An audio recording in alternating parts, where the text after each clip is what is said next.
für los, Bewegung! Schneller hier! Ich will euch bewegt sehen! Jetzt geht auch schneller.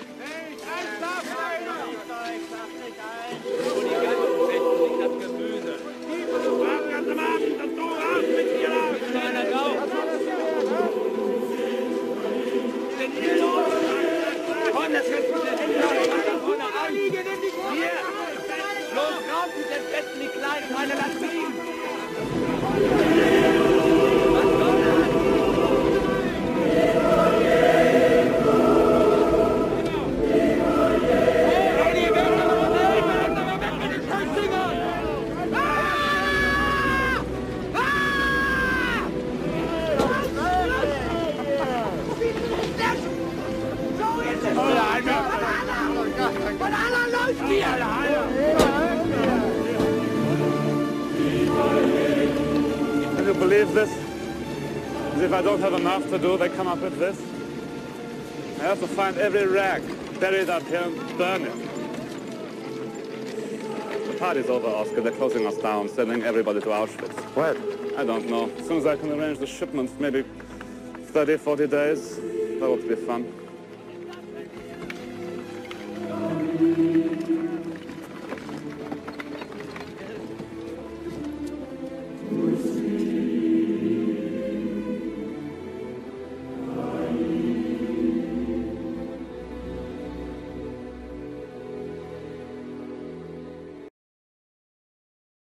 When I came to Krakow, to Plaszow,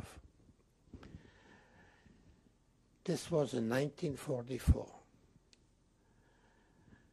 Like I told you in the previous, that Gerd had his headquarters here. The commander. The commander. And here was on the hill.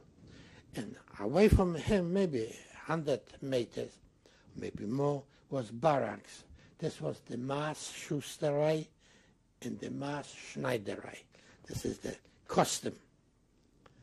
So one time... Maybe you should explain that in English. A custom, custom tailor and shoemaker tailor. And then I saw from the other side camp on another hill, burning, smoke, unbelievable. But I had over there somebody whom I knew. I asked, what did happen? When the Germans came, they took all politics, all what you call those murders who were, whatever, all patriots who are against, they shot them all. Priests, everybody. But when the time came in 1944, where Russia already liberated some places,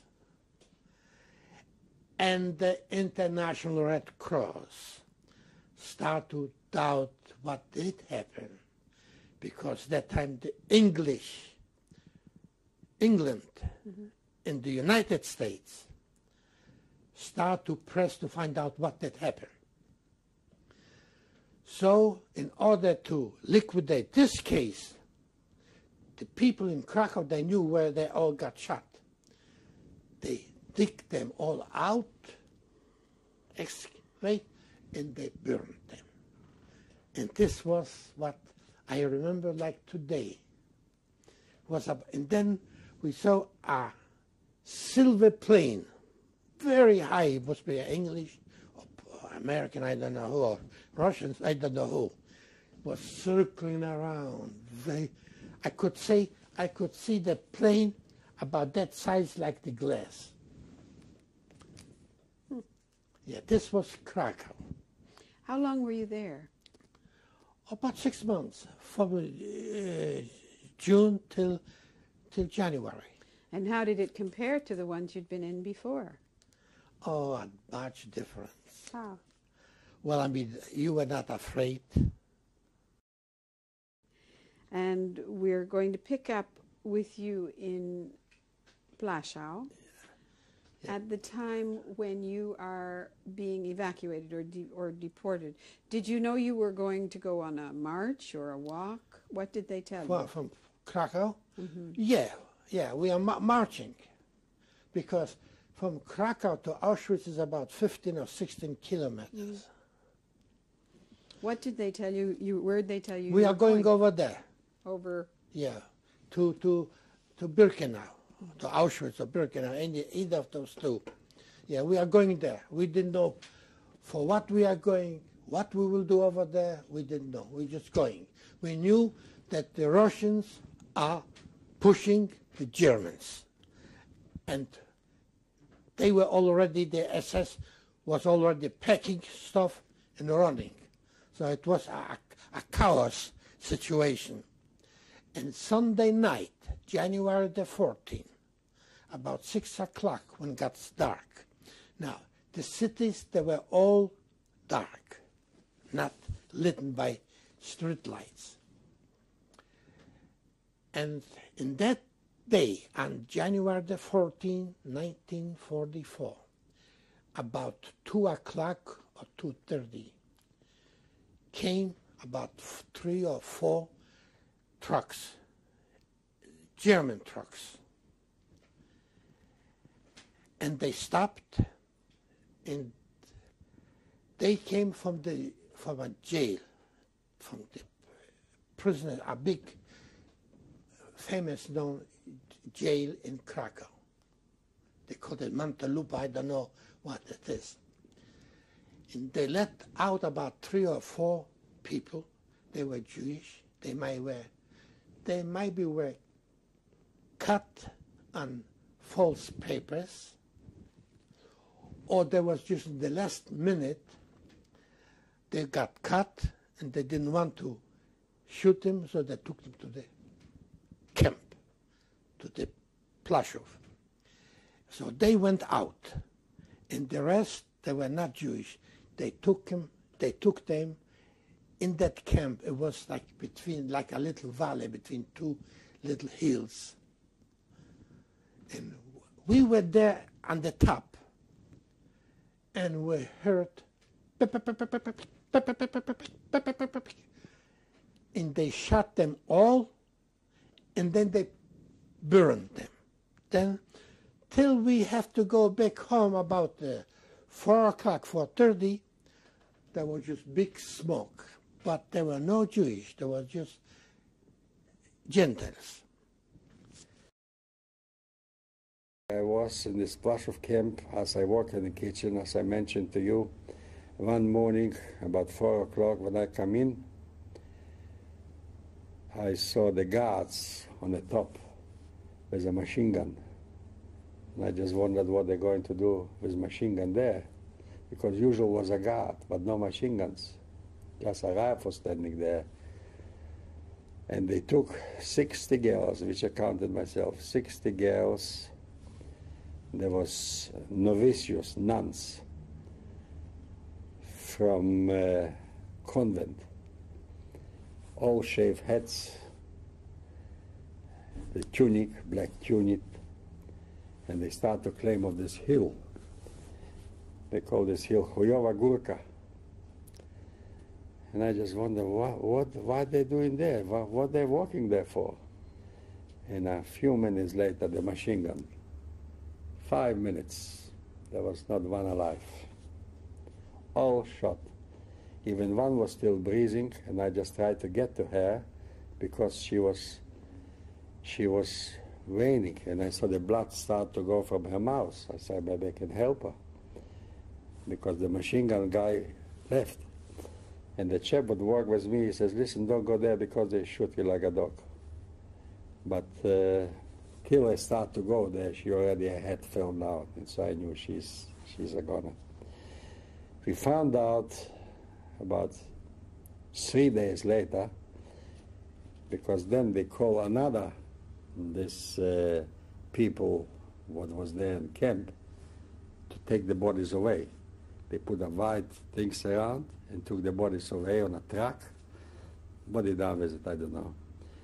They told us that they shot these girls because they hiding somebody in this convent, and they wouldn't give it out, so they took 60 girls and shot them because they wouldn't give out what person is hiding there. It was a Jewish person? I don't know who it was, but I know these girls was from a Christian Catholic convent. And it was very, very upsetting. I was really, I was very hardened up. But when I saw this, the young lives, there was not older than 16, 17, maybe 18 years. You could see fresh blood.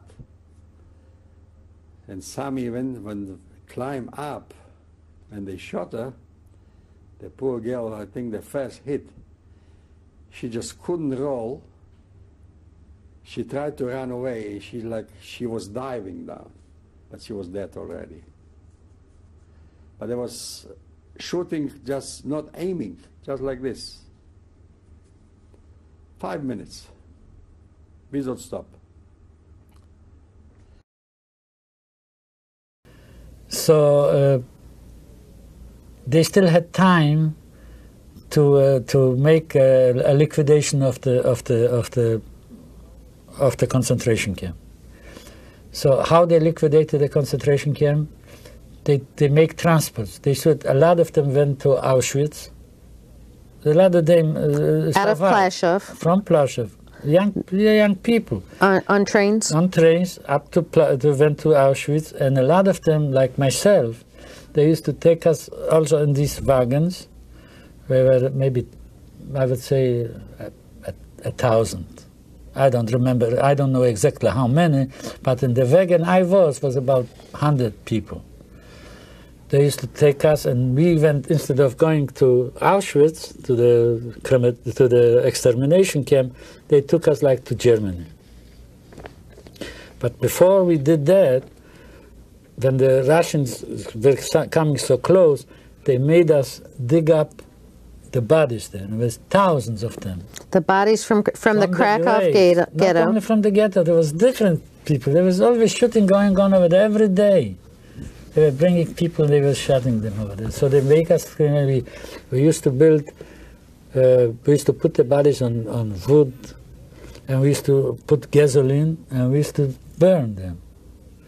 And for days we were doing that, and we couldn't sleep because the stench and the smoke was so bad, and we couldn't burn them all because the bones wouldn't burn.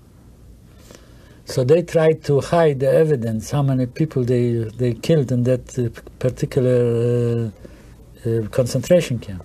So this they did just before they liquidated the concentration camp Krakow-Plaszow. All right. Now, when was this camp liquidated? This was happening in 1944. What time of year? I would say June or July. During the summer. Around this time. And then one day they took us from there, all the people, to Plaszow. Any explanations? Nothing. Didn't tell us nothing.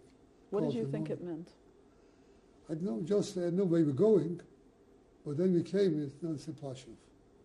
What was your physical condition at that time? I was quite healthy.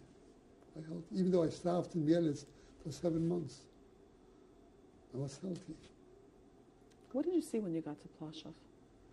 So they made an appeal, they called on the Appellplatz, they assigned each one, you're going to live in this barrack, you're going to stay in this barrack. In the morning, you're going to work. In the morning, you will put together about 70, 80 people. The foreman was a German, a prisoner in Germany. He was called Ivan the Terrible, a short guy, a big anti-Semite. He took us to work. The first night was Rosh Hashanah, 44. They took us to dig out dead people. The hill was called, I wouldn't pronounce the word because it's a bad word. I'll spell it to you if you want. In Polish.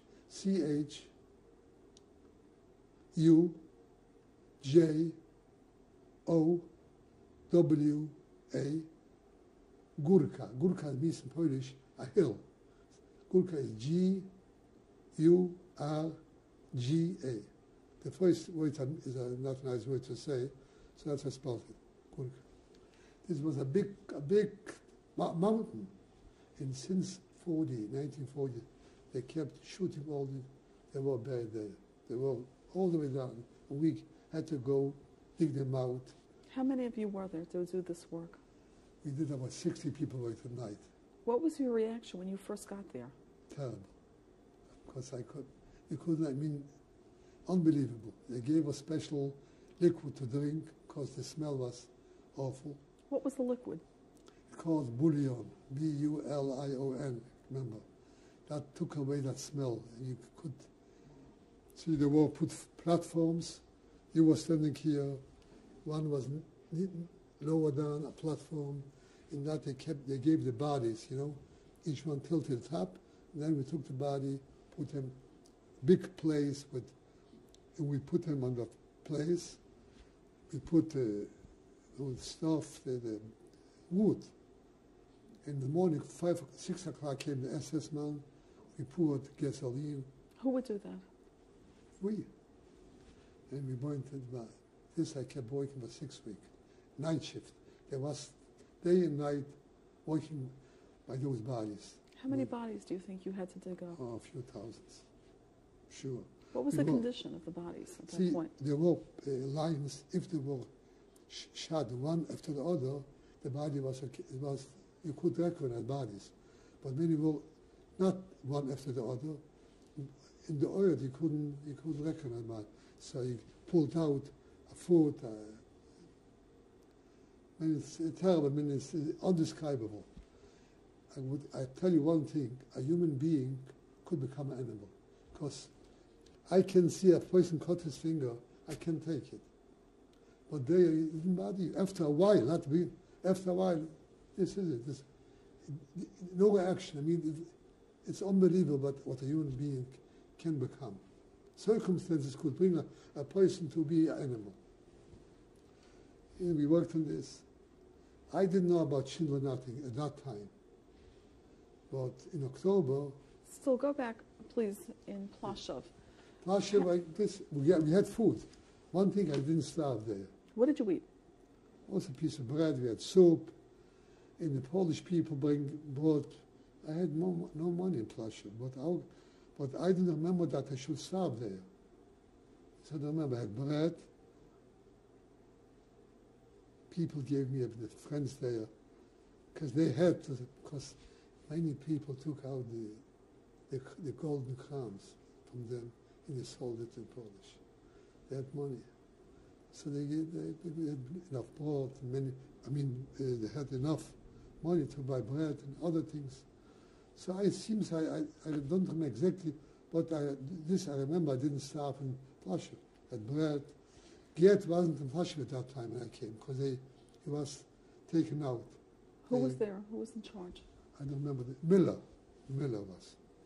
While you were in Plaszow, how did you cope with the job that you had? The beginning was awful. But later it seems I got used to it. And I remember one night they brought 39 people from Czechoslovakia. There was one kid on it, took them out, they lined him, all was shot. He took them and put them on the platforms they were burned. How high were these platforms? Very high. I would say higher than this table, a bit higher than the table, but a big thing, a big place. And each morning we lit the whole thing with gasoline, fire kept burning. In human beings, their flesh, the fires, big fires. And I worked for for 6 weeks I was working, and it's called Ausgabenkommando in German. Ausgabenkommando. When you were staying in the barracks, were those people involved in the same work? No. Maybe 2 or 3 were working there, but no, most didn't work on that. Different jobs. Were the people aware of the work that you were doing? Yeah, sure, everyone knew that. Ausgabenkommando, they knew what we're doing. How did you get rid of the smell on your clothing? We had always the smell, always. Could you wash? Keep clean? No, I couldn't wash, didn't wash.